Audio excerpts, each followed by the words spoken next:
Welcome to Timothy Mandarin Chinese tutorial. How to buy clothes using Chinese language. 你好，请问这件衣服多少钱? Hello, how much is this piece of clothing? B 这件35块. This one is 35 yuan. 太贵了，有便宜一点的吗?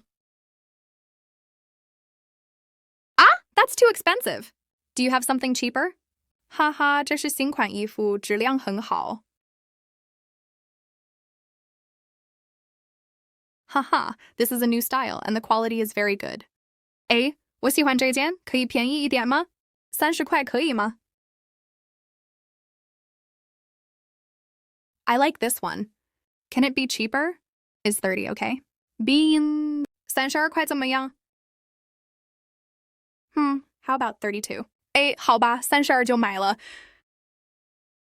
Okay, I'll buy it for 32.